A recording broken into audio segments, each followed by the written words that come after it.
आं सासे गान्धीयान आरोखि महात्मा गान्धी जिथु नन भाइलेन्स प्रिन्सिपल बेखौ आं बिराद फोथायो। बे फोथायनायजोंनो आङो बड'लेण्ड मुभमेन्टखौ लिड खालामबोदों। उपेन्द्रनाथ ब्रह्मआबो बिदिनो लिड खालामलांदों। भायलेन्सजों टेररिज्मजों खुनु मोनसे समाज बा जातिनि जे जेंगोना बा इस्युसफोर आरोखि खुनुरोखोम बे अनारेबलि पार्मानेन्टलि रिजल्भ खालामजाया बा सोदांजाया। बे 60+ बैसोआव आं जा नुबोदों आं खुनु मिलिटेन्ट अर्गानाइजेसन बा टेररिस्ट अर्गानाइजेसनफोरखौ आं खुनु दिन लाइ होबोआखै, आं खुनु एनकारेजमेन्ट होबोआखै। गोदानै दाजानाय जि बिनि सोमोन्दै आं आनासेबो सिबिं गरसेनि जखौ आं जेबो मिथिया। सोर दादों, सोर थांदों, मानो थांदों आरो दुनिया मिथिगौ सोरबा जुदि मिलिटेन्ट आफाद जुदि दायोब्ला खुनु गार्जेन सोरबा सिभिल ससाइटियाव सोंना थांखाया। बे आंखौ पलिटिकेलि फिजिकेलि भिक्टिमाइज खालामनो थाखाय क्रिमिनेल कनस्पिरेसिजों बुंनाय गभर्नमेन्टआ बुंहोनाय बाथ्रासो होननानै आं सानो आरोखि। बेनि सिगाङाव जे रिसेन्टलि सारेन्डार जानाय मोनसे आफाद दंमोन ना, मा नाममोनलाय बिनि नामा? बे NLF बे आफादखौबो जोंसो दाहोदों। सानसुमा खुंगुरा बिनि थाखाय दायनिगिरि। बर' थुनलाइ आफादनि आफादगिरि सत्येन्द्र ब्रह्म, डक्टर माबा आरोखि पद्मश्री मंगलजित हाज'वारि जों साथामखौ दाय होदोंमोन। बे आफादा दिनै सारेन्डार खालामफैबाय, सिजफायार खालामफैबाय। जों जुदि दाहोदोंमोनबा जों फैहोगौमोन नामा बिसोरखौ? लाइटआव ओंखारहोबोगौमोन जों। बे गासिबो ब्लाडि ननसेन्स स्टेटमेन्ट बि एलिगेसन आरो एस होल बर' जातिनि थाखायनो आरोखि गावजों गाव बांसावलायनायनि गेजेरजों मा क्रिएसन जायो बेथ' सोरजिलु खुनु मोनसेबो खामानि जाया, रनसायलु जेबो खामानि जाया। बेनि उल्थायै जेबो डिस्ट्राक्शननि अनगायै जेबो गैया। आरो जायफ्रा दिनै उइदाउट एनि बेसिस उइदाउट एनि एभिडेन्स फोरमान गैयाजासे बांसावलायबाय थागासिनो दं आरोखि। आंनि नुनायावथ' आं मा बुजियो बे मानसिफ्रा गभर्नमेन्टनिबो सोरबा बर' हारिनि बिराद सुथुर बेबायदि थार्ड फ्रन्ट थार्ड पावार थामथि गोहोनि बाथ' दाउ बायदिसो बिसोर जेरै बुंनो थिनो बर' हारिनि बर' फिसाफोरखौ फोजोबस्रांनायनि राजखान्थियारि खैसानि अनगायै जेबो गुबुन बाथ्रा नङा आरोखि। मानसिया बुंदों आं मैयासो आं मिथिबाय थांनाय सेप्तेम्बर दाननि 20 थारिखआव काजलगावनि एबसु अफिसाव एबसुनि आथिखालनि सकल प्रेसिडेन्ट दिपेन बर'आ प्रेस कनफारेन्स खुंदों। बेवहाय बिनि लेङाइ आफादगिरि थाफादों खोरोमदाव औवारि होननाय। बे खोरोमदाव औवारिया गावनि खुगाजों बुंदों जे ULB आफाद दानायाव जोंनि मदद दं बा जोंनि बोसोन जोंनि सुबुरुनजोंसो दादों होनदों। बेनि सिगाङाव जे रिसेन्टलि सारेन्डार जानाय मोनसे आफाद दंमोन ना, मा नाममोनलाय बिनि नामा? बे NLF बे आफादखौबो जोंसो दाहोदों। सानसुमा खुंगुरा बिनि थाखाय दायनिगिरि। बर' थुनलाइ आफादनि आफादगिरि सत्येन्द्र ब्रह्म, डक्टर माबा आरोखि पद्मश्री मंगलजित हाज'वारि जों साथामखौ दाय होदोंमोन। बै बड'लेण्ड टाइगार्सनि स्टुपिड दि ग्रेट इउटुबार मा नाममोन बेनिया धनजित रामसियारि। दिनै मा जाखो? दिनै बे आफादा दिनै सारेन्डार खालामफैबाय, सिजफायार खालामफैबाय।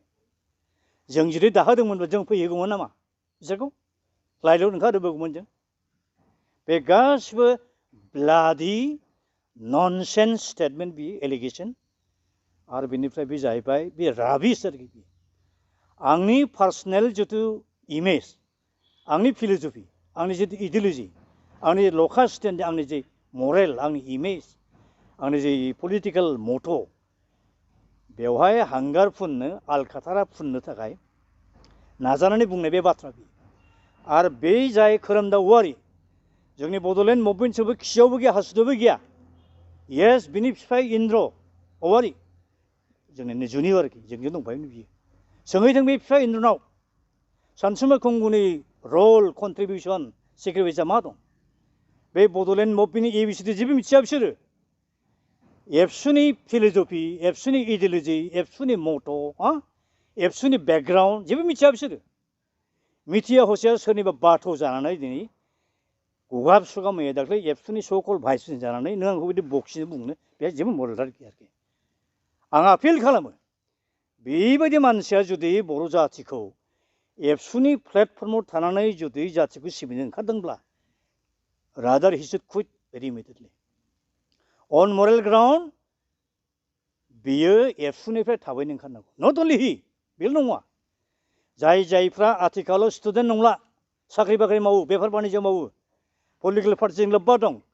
बेबायदि मानसिया दिनै एबसुआव थानो समाया गावसोरनो बुजिनानै ओंखारलांनांगौ जायफोर असे फरायसाफोर स्कुल कलेज इउनिभारसिटि फरायो जायफोरनि नामा इउनिभारसिटि कलेज स्कुलनि एनरलमेन्ट रेजिस्टार कार्डआव नाम दं बेबायदि फरायसाफोरखौ लिड खालामहोना let them lead let them take the opportunity नोंसोर सोर फालाय आरो नोंसोर जुदि बर' जातिनि इसिबां मोजां साननानै खामानि मावग्रा मानसिमोनब्ला दिनै लेटेस्ट जे थार्ड बड' एकर्ड जाबाय जाय एकर्डनि गेजेरजों बड'लेण्डनि दाबिखौ दिल्लीयाव फानना फैबाय मोनखानाय बिटिसिनि बाउन्डारिखौ दानफ्लेहैजोबनोसै दा नै दाखालिसो आङो बाउन्डारि कमिटिनि चेयारमेनजों रायज्लायहरदों पि बि फार्माजों आं बिथांनाव सोंहरदों नोंथांमोननि रिपर्टआ माब्ला दाखिल जागोन बिथाङा बुंहरदों नैबे सेप्तेम्बर दाननि गेजेरावनो हयथ' रिपर्टआ थिग थाक बिसोर खालामगोन आरो अक्ट'बरनि फार्स्ट उइकनि गेजेराव साबमिट खालामगोन मा साबमिट होगोन मा साबमिट होआ बेखौ बिथाङा बुङाखै आरोखि बेवहाय जों मिथिखागौ हाजारसेनि बांसिन 1200 खानसो गामि दानजायोब्ला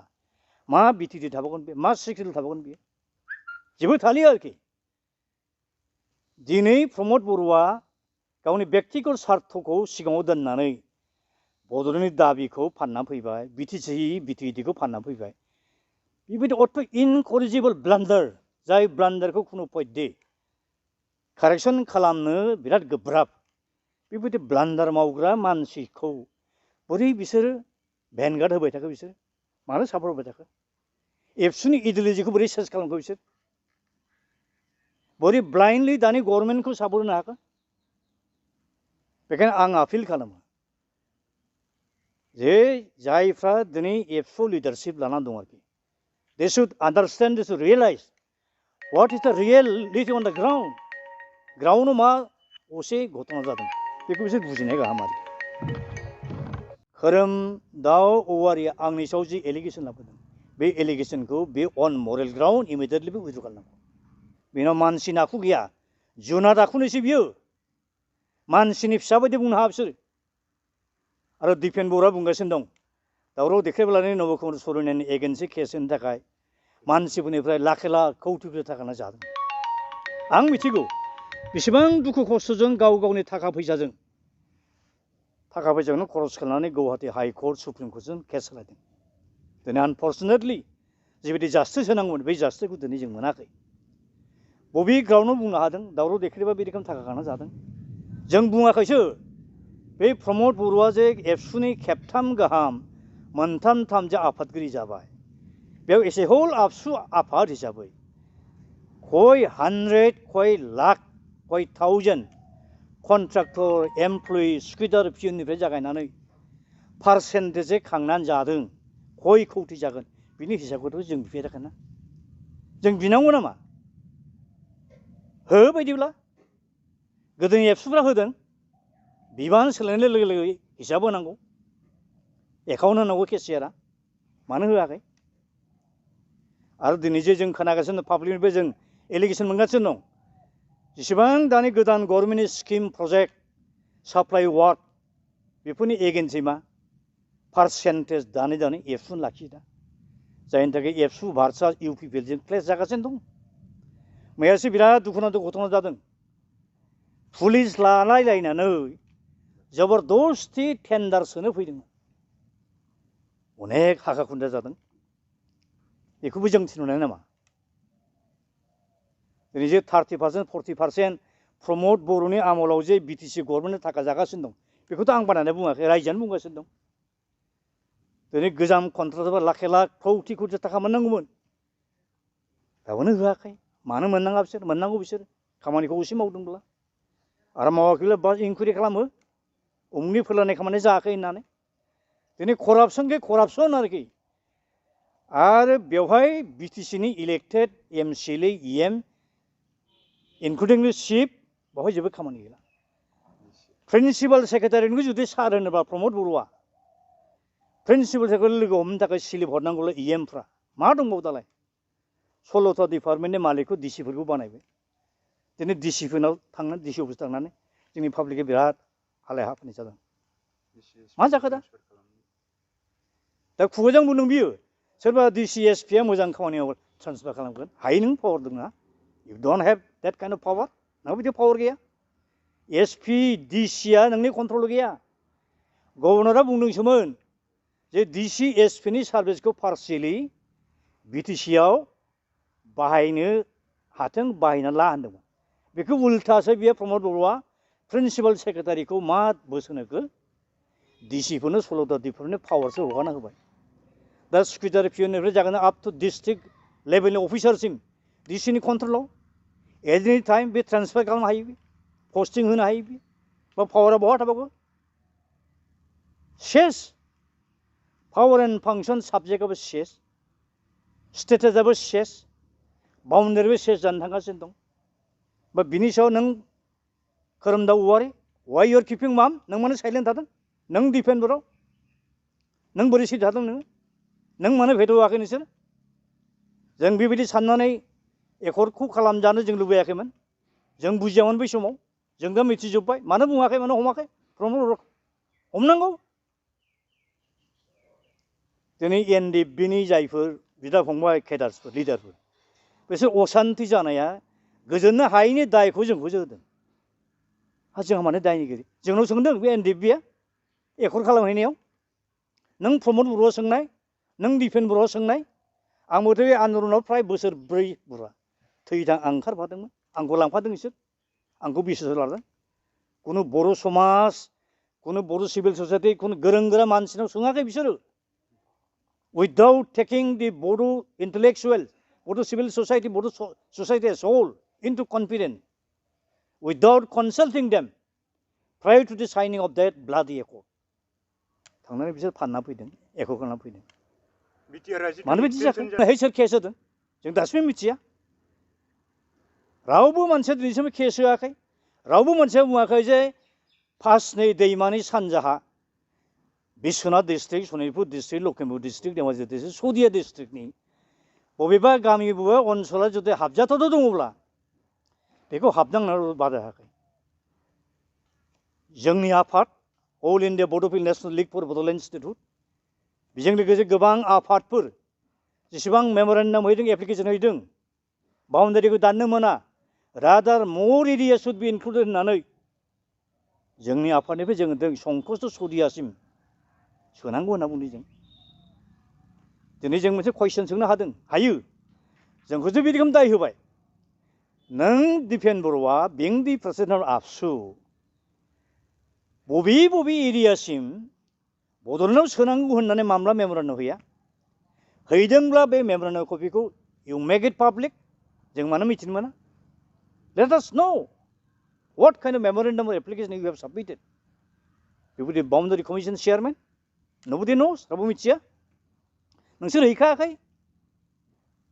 दिनै मालायखौ मानो दाय हैनो नागिरदों आरो गावस्रा डिफेन्ड होनो हायैनि मा खालामदों दाख्लैसो बिश्वनाथ जिल्ला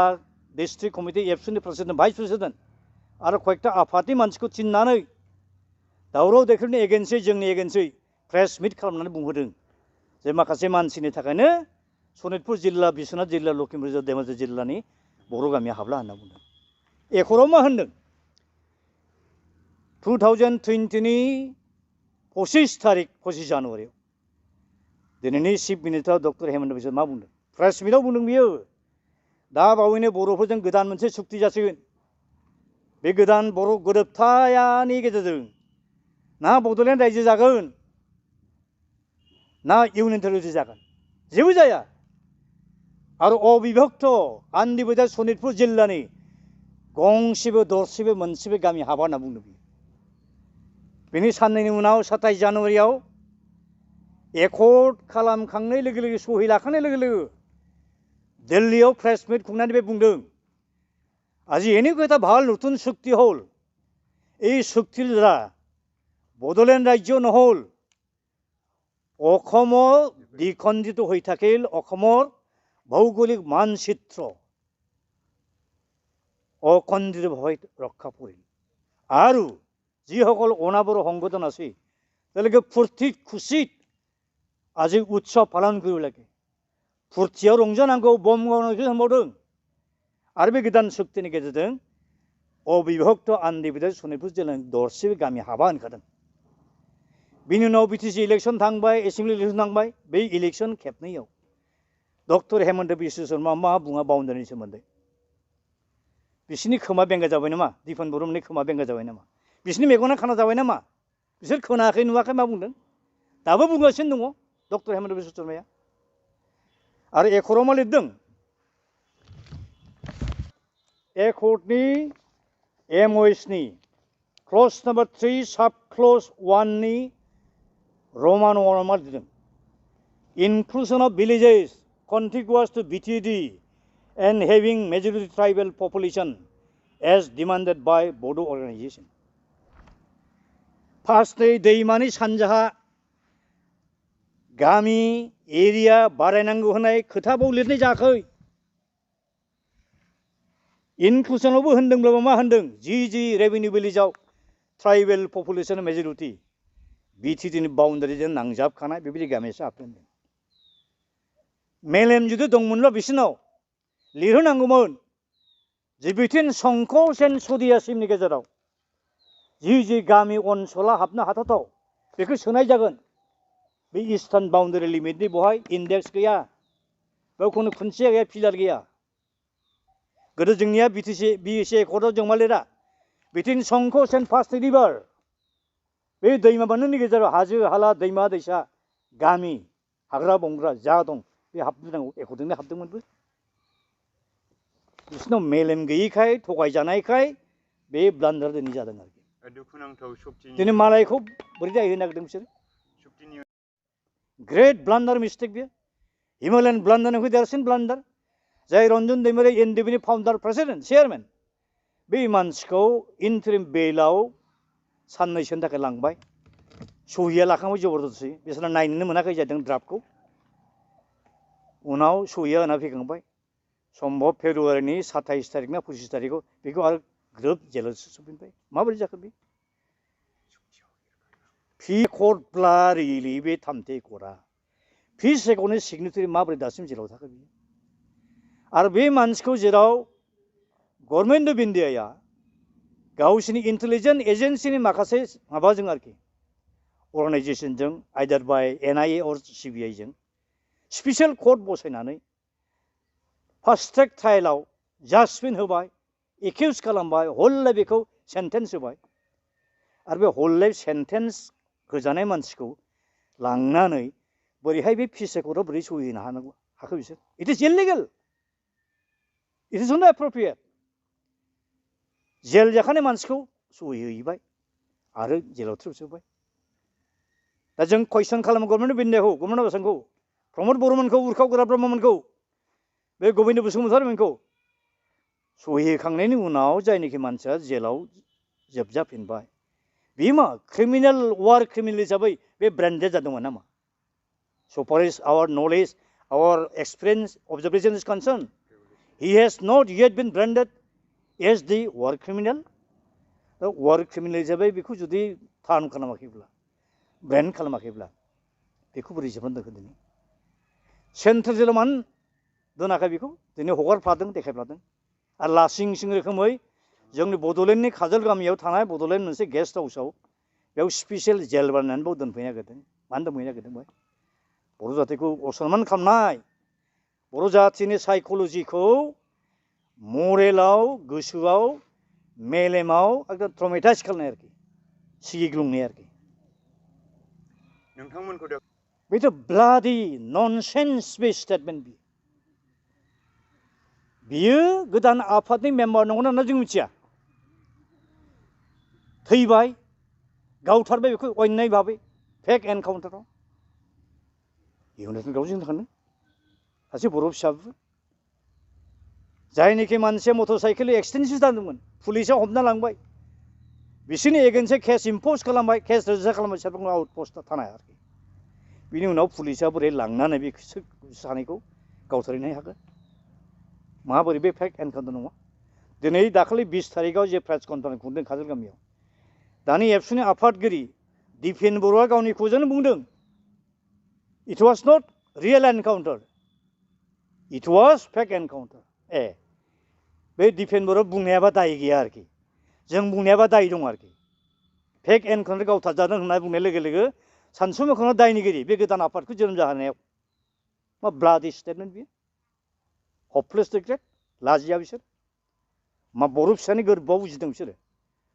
बर' बिमानि गोरबोआव उजिनाय बर' बिफानि औरसनिफ्राय उजिनाय असे बर' फिसा नेरसोननि बर' फिसा बिदि बुंनो हामा दे बिदि बुंनो हाया दिनैनि दिनाव बेबायदि ब्लाडि स्टेटमेन्ट बियो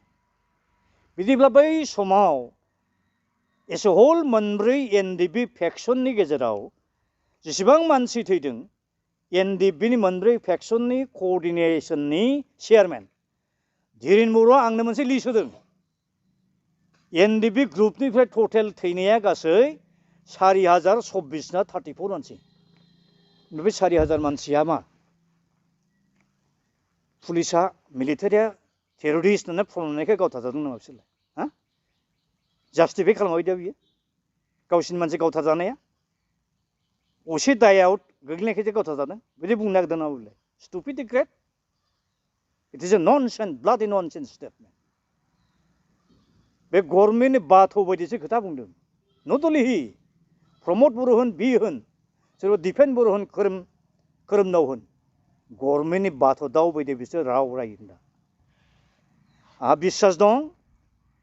दिनैनि सिटुएसनाव खुनु बर' फिसा खुनु बर' आइ आफा बिदा फंबाया बिसोरनि बे रोखोम गभर्नमेन्टनि बाथौ जानानै राव रायलायनायाव फोथाया कनभिन्स जाया आरोखि